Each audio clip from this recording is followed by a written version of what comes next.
Բարև ձեզ հարգելի բարեկամներ, Սփյուռքի ձայնը հեռուստահանդեսը դարձյալ ձեզ հետ է։ Այսօրվա մեր հաղորդումը ուզում եմ սկսել ձեզ ներկայացնելով Կոլումբիա համալսարանի հայկական ակումբի նոր միջոցառումը, քաղաքական խորհրդակցություններ, հայ-ռուսական եւ հայ-ամերիկյան հարաբերությունների շուրջ։ Recently at Kent Hall of Columbia University took place a fascinating discussion on Armenian-American and Russian-Armenian relations in a context of current developments.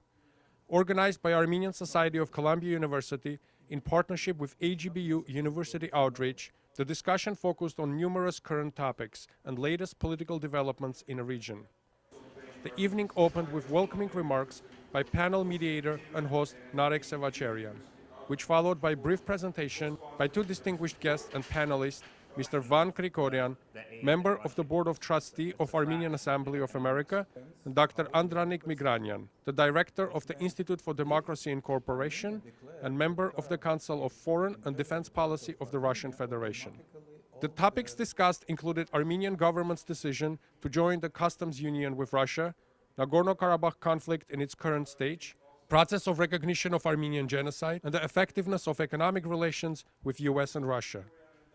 The panel also focused on recent Ukrainian crisis and its political and economical implications in the region. In his opening remarks, Krikorian presented his point of view on these topics as an Armenian-American and representative of Armenian Assembly. He also spoke about similarities and differences of conflicts in Crimea and Artsakh. And I can stand here and easily say that there are probably as many differences between the situation in Crimea as there are similarities. Nagorno-Karabakh was never a part of Azerbaijan. Crimea was a part of Ukraine. Nagorno-Karabakh is part of a referendum process, which had, until very recently, seemingly been controlled between Armenia and Azerbaijan, rather than initially, when conflict resolution discussions began, between Nagorno-Karabakh or Nagorno-Karabakh having a full seat at the table. I was very pleased to see that Ambassador Warlick, the United States representative to the Minsk group negotiating conflict resolution terms on Nagorno-Karabakh, recently corrected himself and said this is a conflict between Nagorno-Karabakh and Azerbaijan, instead of picking up the Azeri characterization that this is a conflict between Armenia and Azerbaijan. I was also pleased to see, and we actually received some confirmation today from the State Department, that the two presidents of Armenia and Azerbaijan met and at least agreed in principle to a summit to work out a peace agreement. Throughout this process and throughout almost all of Armenian-American relations, we as Armenian Americans have been very careful, and I think the Armenian government has also consistently, through three presidents, been very careful to make the point and emphasize the point that Armenia ought not to be an area of competition between Russia and the United States, or between the West and Russia. Preserving Armenia as an area where this competition ought not to take place is important not only to us as Armenians, but I think also to Russia, the United States, and Armenia. Dr. Andranik Migranyan gave a detailed presentation about the current state of relations between Armenia and Russia. He stated that while Armenia seeks good relations with the West, if presented with a choice, Armenia would undoubtedly choose to remain in close partnership with Russia. It's a joke to talk about Russia and America concerning Armenia. America is too far away, and American presence in Armenia is very symbolic. All Armenian economy, or at least the biggest part and the most important part, is owned by Russia. Nuclear power station, hydro power stations on Razdan Cascade, aluminum factory, mobile telecompany, and many others. 2 million Armenians living in Russia, and lion's share of money which now is coming to Armenia, it's not coming from America or from Middle East or from other places. The money comes from Russia. many billionaires in Russia, Armenian origin, many multi-millionaires, very successful in every place. And Armenia is part of every other Russian-led international organization in the region. CIS, CSTO, now Armenia is going to join Customs Union. Russia has 3 military bases outside of Russia. One of them is in Armenia, 2 others in Tajikistan and Kyrgyzstan. Russia, together with Armenia, is, guarding the Armenian border with Turkey.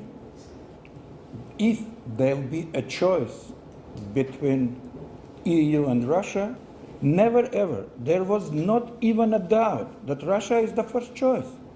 Because, as I said, this is not because just words. As I told you, look at the map, economic situation, economic, military, political interdependence. If to choose between, it's clear for Armenia.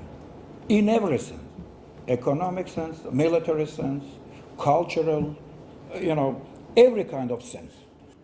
In engaging an informative discussion, Mr. Van Krikorian and Dr. Andranik Migranyan each presented their own unique point of view and expressed at time opposing opinions. The event followed by lively Q&A with attending audience, which consisted of both international students as well as members of our community. I'm curious about your personal opinion. Crimea, the crisis in Crimea, from some viewed as a Russian aggression, and some for others viewed as a case of self-determination. How do you see it? Well, I see it as a mix, basically. And you can understand the arguments on each side. I think that looking at opinion makers and actually reading the messages and reading between the lines of even Western Europeans and U.S. officials, people that study this area understand that Crimea was historically a part of Russia and that it was, quote, a gift to Ukraine.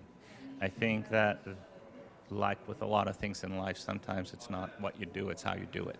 From point of view of Armenian Assembly here, you are obviously working very hard with U.S. government in recognition of Armenian genocide, in recognition of Nagorno-Karabakh, in Armenian aid, and serious other issues. Aren't you worried that the growing conflict between Russia and America, or East and West, will affect your work and will affect the effectiveness of what you do here? No. Why so? I'm really not worried about that because, as I said in the comments, that we have done a good job and Armenia has done a good job in maintaining that Armenia ought not to be a place for competition between Russia and the United States. It just isn't. It shouldn't be. The Armenian bonds and ties to the United States are permanent. They're based on shared values. They're based on the Armenian-American community. The Armenian ties to Russia are even more significant, frankly. But there is a clear understanding of what Armenia's position is, and it will not become a bone of contention between Russia and the United States.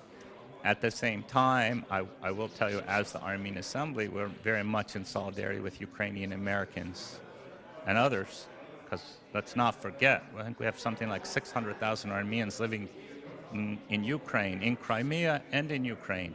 And it really does matter. So we are in solidarity with Ukrainians. And I think the President of Armenia went out of his way to say that we're brothers.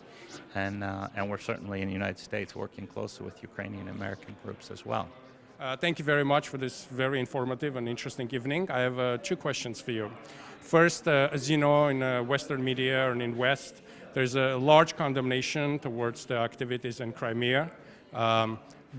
I'm curious to see, how do you see these events? Do you see this as a Russian aggression, or do you see this as a historical self-determination of a land that always belonged to Russia and obviously was given to them by Khrushchev in 1950s? Of course, for sure, this is the right of self-determination of Crimean population.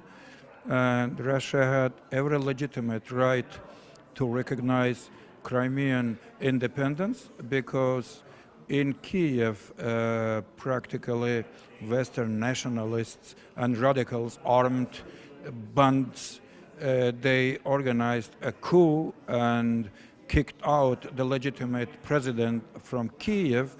And in Crimea, local authorities declared that they are taking all responsibility for the peninsula in their hands, organizing referendum and deciding their future.